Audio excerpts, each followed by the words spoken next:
Whew, I am getting too old for this shit.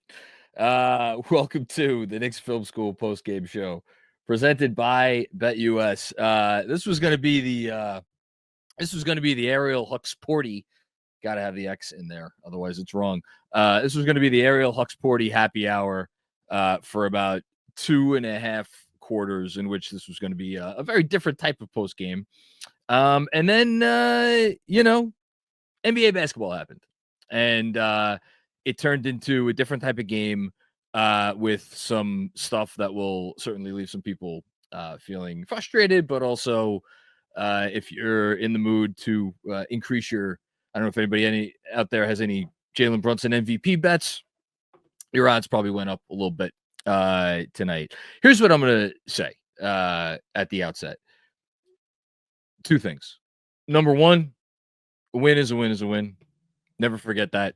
There is no such thing as an easy win in the NBA. Doesn't matter who you're playing. Doesn't matter how much you're up. You take the wins and you move on. And for the Knicks, they're playing better ball. I know they've had certainly more quality wins over the last however many weeks than they probably had in the whole year. We talked about that a lot last night. There is no such thing as a bad win. There is no such thing as a win that you're not going to appreciate, that you're not going to be like, okay, we're happy to bank that one. And now sitting here through 51 games, you have exactly twice as many wins as you do losses. So anyway you cut it, that's a good season. And the second thing I'm going to say, and again, this is more directed if you are feeling a little down, if you are feeling a little frustrated by the fact that they were up by 23 and this was a 1-point game at one point down the stretch. How many times did we as Knicks fans sit down to watch a basketball game in which we were clearly outclassed, clearly out-talented, clearly not on the same level as the team that we were playing in any way, shape, or form, if that team cared and gave a crap and was doing all the things they're supposed to do? And then gutty, gritty, never give up, never say die, scrappy, clawy is now a word. Don't ask me how to spell it.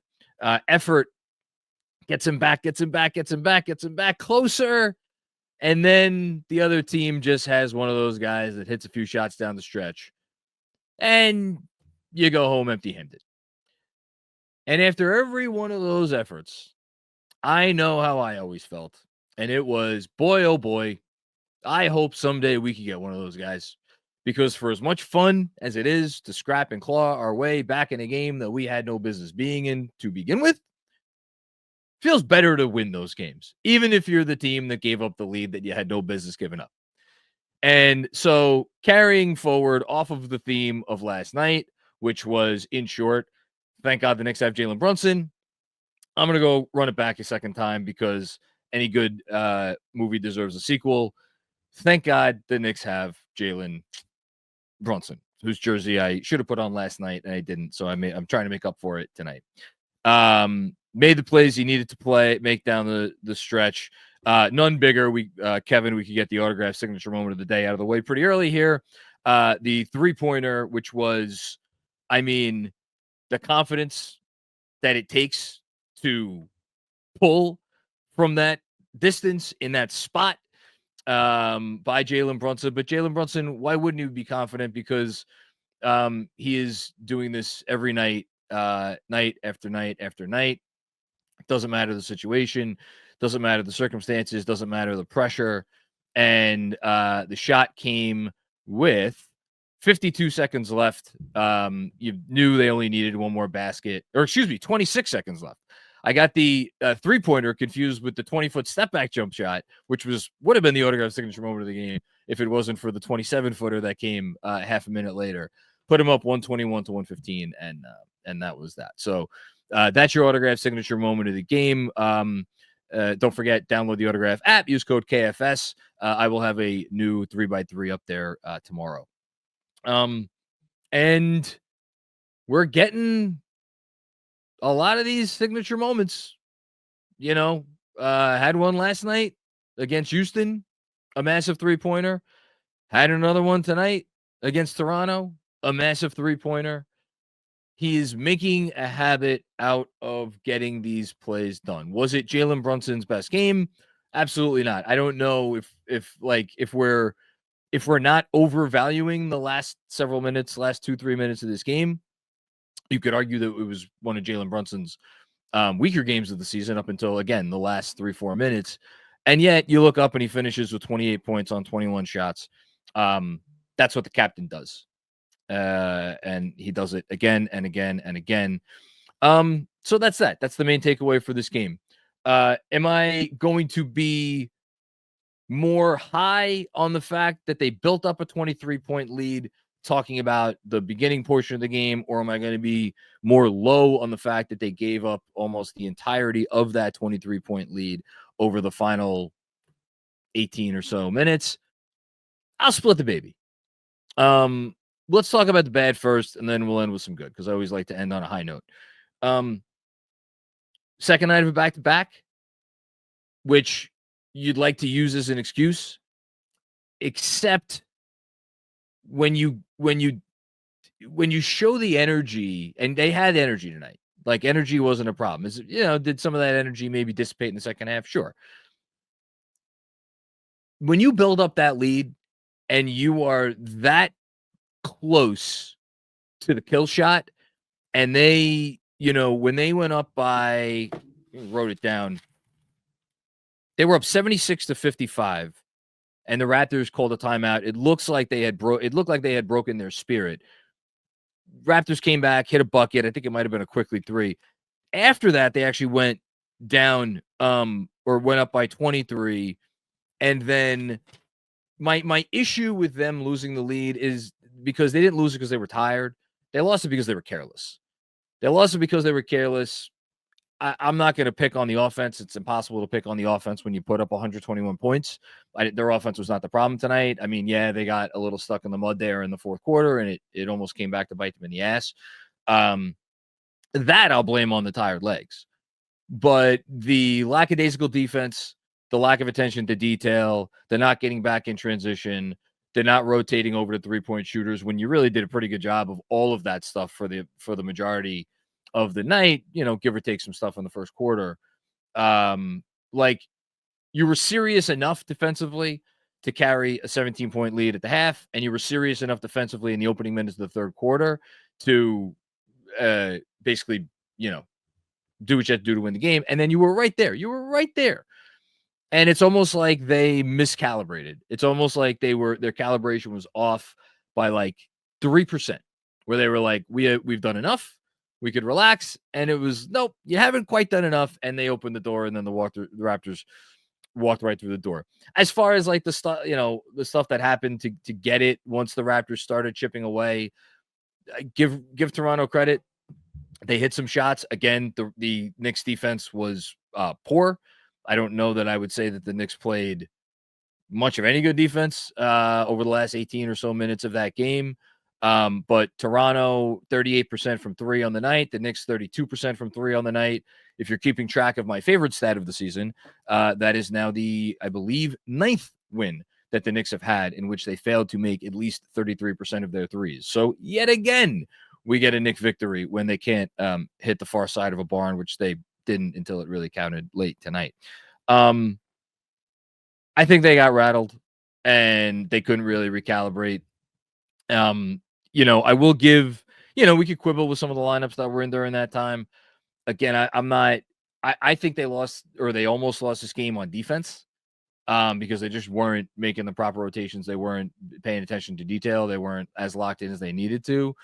And I think the one thing that you do have to at least acknowledge is that for as tired as Jalen looked when he first checked back in the game in the fourth quarter, I think the minutes were such that nobody was overextended. Brunson only played 34 tonight, and that's really the key there. McCall's a little high, which, his impact kind of dissipated maybe as the game went on. But then again, they weren't trying to even go after Mikal Bridges on the defensive end. So I think that's a good sign. I think that's all I want to say about the bad. Like, look, you live and you learn. Take it more seriously next time. It's not a big deal. This shit happens. And again, it's the NBA. Everybody makes a run. Hopefully you just have a guy that's good enough to rescue you when you fall asleep a little bit. And the Knicks had that tonight. On to the good stuff. I thought tonight was, offensively at least, an incredibly encouraging Karl-Anthony Towns game. It was a reminder of just how dangerous Karl-Anthony Towns can be and how many different ways that he could beat you. Finished with 27 points and 20 rebounds, 9 of which were on the offensive glass. He had, I believe, 4 of those offensive rebounds within the first 3 or 4 minutes of the game. The Knicks as a team, and this is again what makes the lineup question without Precious or without OG Anunoby such an interesting one. The Knicks as a team grabbed 17 offensive rebounds. That's the sort of number that you would have expected them to get last season. And in the first half, had 18 second chance points to Toronto's 0. That is a formula for winning. For as much as there will be people out there who want to hem and haw and cry about the lack of spacing with 2 non-shooting bigs and occasionally with a third non-shooter in there in Hart, the advantage that stuff gives you on the offensive end and the theoretical advantage that those lineups should give you on the defensive end, although tonight they weren't very good defensively, is notable. And I think you saw that gambit pay off in large part tonight. And I think the other encouraging thing, and Towns I should mention tonight, was took 3 threes, so still the volume's not there, but made 2 of them. So that's, again, for a lot of Knicks fans, I think the the biggest worry at the moment was Towns' ability to rediscover his 3. Took 3, made 2. That's a good sign. He was the one guy who was hitting him tonight. So, but the other thing I think you liked is I do think the Knicks discovered some stuff offensively with the Precious lineups. With Precious at the 4, he starting to get used to moving around a little bit more, getting more involved, doing some of those OG Anunoby cuts that OG has scored on so many times. We saw a few of those tonight. That's good stuff. That's how you can really keep your offensive rating up that high, even with the lack of shooting. And give him credit, he made a corner 3 tonight. And if that last shot, that would have been, again, the autograph signature moment of the game if that shot had counted, but it released right after the buzzer. So some good stuff from Precious. I thought they integrated him well. So that was a good sign. Josh Hart showed up when Josh Hart needed to show up. It's funny. I think he had a Frank Ntilikina stat line at the half, finishes with 15, 7, and 6, including a play that will get forgotten about because of the Brunson shots down the stretch.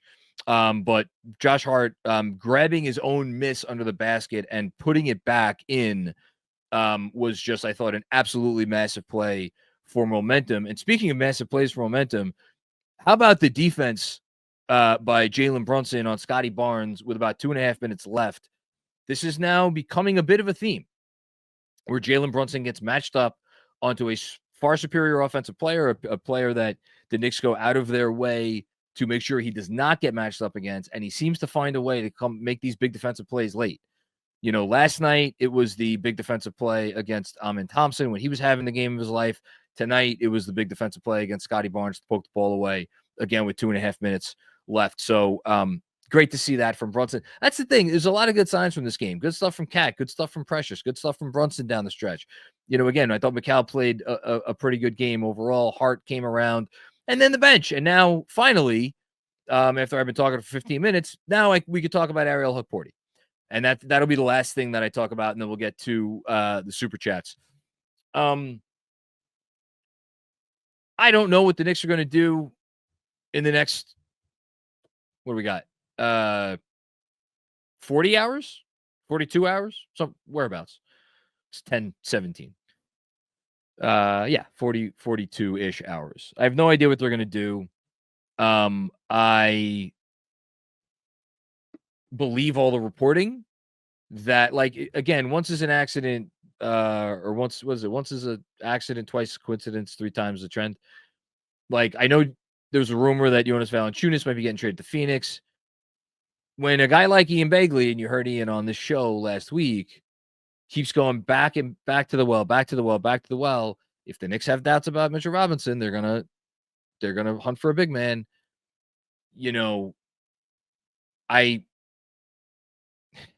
If you were a conspiracy theorist, and I'm going to bring this back to Huck Porty, I promise. If you were a conspiracy theorist, you might suggest that the Knicks saying, "Oh yeah, Mitch, good medical, he's back, taking contact, the whole thing."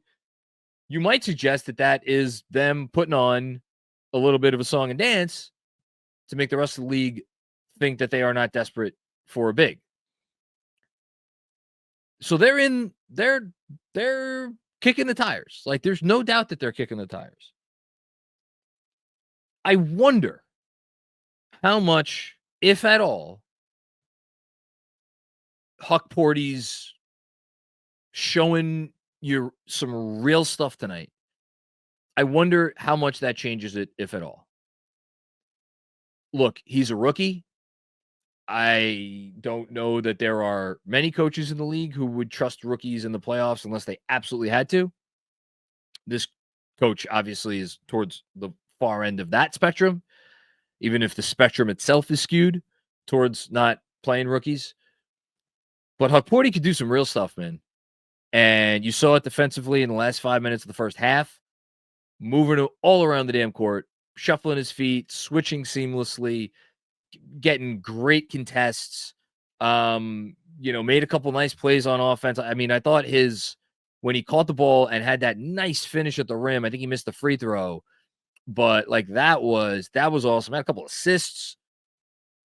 He is, if you look at his switchability, if you look at his ability to guard the pick and roll, if you look at his ability to get real rim protection, and his ability to match up one-on-one, and like he fouled a million times last night. Tonight, he was much better. Didn't have it so much in the second half. Like, I just wonder how much they are considering this. Like, we know they're like he's part of their plans moving forward. If he wasn't part of their plans moving forward, they wouldn't be, we wouldn't be hearing all the rumors that they're going to trade Jericho Sims somewhere for something. I just wonder how much Huck Porty plays into their thinking for this year. And might it convince them to be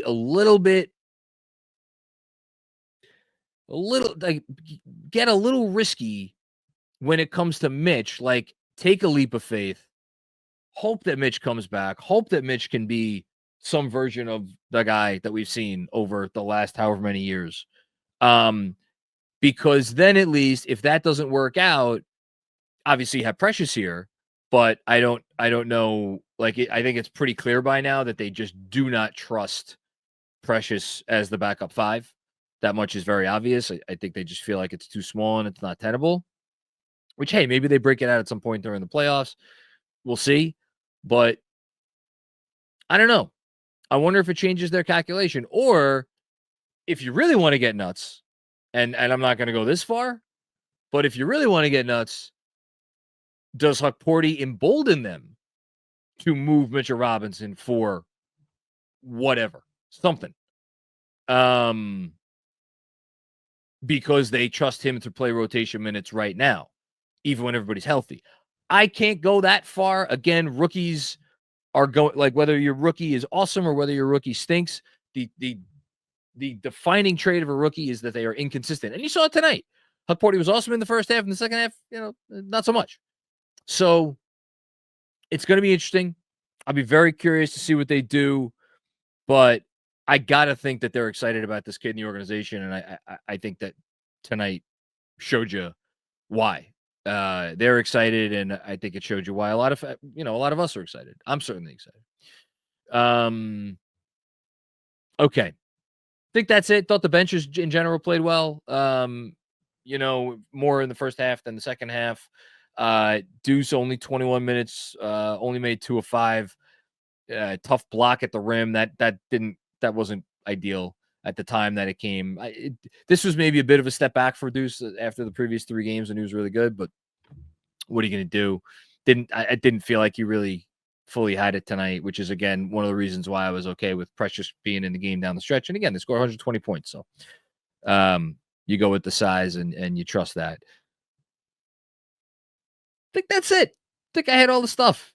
Thank God for Jalen Brunson, man. Seriously. What would we do without that guy? I don't want to know. And we don't have to know because he's going to be here for a very, very, very freaking long time.